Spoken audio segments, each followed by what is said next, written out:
بسم اللہ الرحمن الرحیم۔ آپ صلی اللہ علیہ وسلم نے فرمایا، ایک ایسا گناہ جس سے 80 سال کی نیکیاں ضائع ہو جاتی ہیں، اس کے لیے دوزخ میں کنواں تیار کیا جاتا ہے۔ مکمل تفصیلات جاننے کے لیے ویڈیو کو آخر تک ضرور دیکھیے گا۔ زمین کب روتی ہے؟ اللہ پاک نے آسمان و زمین میں بشمول جن و انس جو کچھ بھی پیدا کیا ہے، ہر چیز کو قوت سماعت اور قوت گویائی عطا فرمائی ہے۔ ہر چیز اپنی اپنی زبان میں اللہ کے ذکر میں مصروف ہے۔ ایسی تمام چیزیں جو اللہ پاک نے پیدا کی، جب ان کو کوئی چیز عطا کرتا ہے تو وہ اس پر شکر بھی ادا کرتی ہیں، اور جب ان کو کوئی تکلیف پہنچتی ہے تو وہ اس کا اظہار بھی کرتی ہیں۔ لیکن یہ اور بات ہے کہ اللہ نے ایسی آوازوں کو جن و انس سے پوشیدہ رکھا ہے۔ دھرتی یعنی زمین کو ہی لے لیجئے، زمین بولتی بھی ہے، سنتی بھی ہے، خوشی کو محسوس بھی کرتی ہے اور اس کا اظہار بھی کرتی ہے۔ نبی کریم صلی اللہ علیہ وسلم نے فرمایا، 2 موقع ایسے ہیں کہ جن پر زمین روتی ہے۔ پہلا موقع یہ ہے جب ناحق کسی کا خون بہایا جاتا ہے، مقتول کا قطرہ زمین پر گرتے ہی زمین پکارتی ہے، الہی مجھے اجازت دے تاکہ میں قاتل کو ابھی نگل جاؤں۔ آواز آتی ہے، ذرا صبر کر، یہ تیرے ہی اندر آئے گا۔ دوسرا موقع یہ ہے جب زانی زنا کا ارتکاب کرنے کے بعد غسل کرتا ہے تو پانی کا قطرہ جب زمین پر گرتا ہے تو زمین زاروں قطار روتی ہوئی کہتی ہے، الہی مجھے اجازت دے تاکہ میں اسے نگل لوں۔ آواز آتی ہے، تھوڑی دیر صبر کر، یہ تیرے پاس ہی آئے گا۔ زناکاری ایک بدترین لعنت، ذلت اور پستی کی علامت ہے۔ اس کا مرتکب وہی شخص ہوگا جس کے دل میں خوف خدا، عذاب آخرت کا ڈر، آیت قرآنی اور احادیث نبوی کا پاس نہ ہو، اپنوں اور غیروں میں اپنی عزت اور رسوائی کا اندیشہ نہ ہو، اور وہ نہایت ہی بے شرم جس کی انسانیت حیوانیت سے مغلوب ہو چکی ہو۔ قرآن کریم نے زنا تو کیا، اس کے قریب جانے سے بھی منع فرمایا۔ بدکاری کے پاس نہ جاؤ، بے شک وہ بے حیائی ہے اور بہت ہی بری راہ ہے۔ یعنی کہ زنا خود بھی کبھی اور دوسرے مقاصد کے اعتبار سے بھی کبھی تر ہے اور 1000 بار لائق مذمت ہے۔ افراد کی روحانی پاکیزگی اور اخلاقی طہارت کے بھی منافی ہے۔ روحانیت کے چہرے پر ایک بدنما داغ ہے اور جسمانی معاشرتی مرتبے کے لحاظ سے بھی قابل نفرت ہے۔ حضرت ابو ہریرہ رضی اللہ تعالیٰ عنہ سے روایت ہے کہ حضور اقدس صلی اللہ علیہ وسلم نے ارشاد فرمایا، جو عورت کسی قوم میں اس کو داخل کر دے جو اس قوم سے نہ ہو، یعنی زنا کرایا اور اس سے اولاد ہوئی، تو اسے اللہ عز و جل کی رحمت کا حصہ نہیں ملے گا اور اللہ تعالیٰ اسے جنت میں داخل نہ کرے گا۔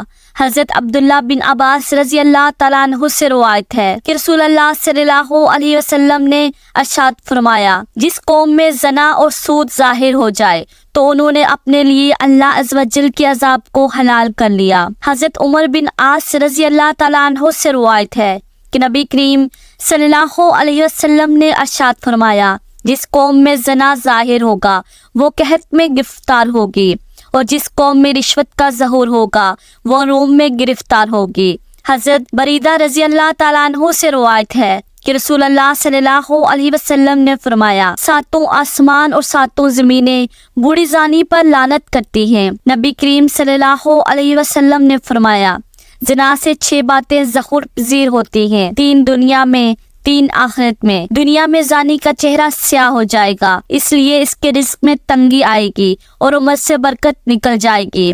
آخرت میں اللہ تعالیٰ کی ناراضگی میں گرفتار ہوگا، حساب میں سختی دیکھے گا، عرصہ دراز تک دوزخ میں رہے گا، بشرطے یہ کہ ایماندار ہو، ورنہ ہمیشہ ہمیشہ اس کا ٹھکانہ دوزخ ہوگا۔ نبی کریم صلی اللہ علیہ وسلم نے فرمایا، جو کوئی آزاد یا غلام عورت سے زنا کرتا ہے، اس کی قبر میں 20 لاکھ سوراخ کر دیے جاتے ہیں، جن سے سانپ اور بچھو اور آگ کے شعلے اس پر حملہ آور ہوتے ہیں، وہ عذاب قبر میں مبتلا رہتا ہے۔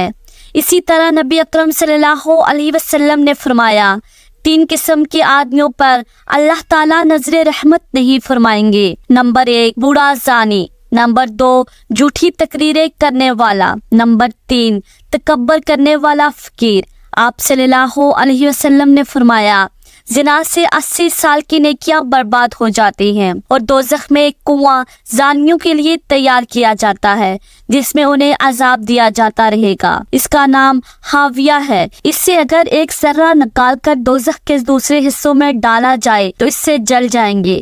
کسی انسان کا قتل کرنا کتنا بڑا گناہ ہے۔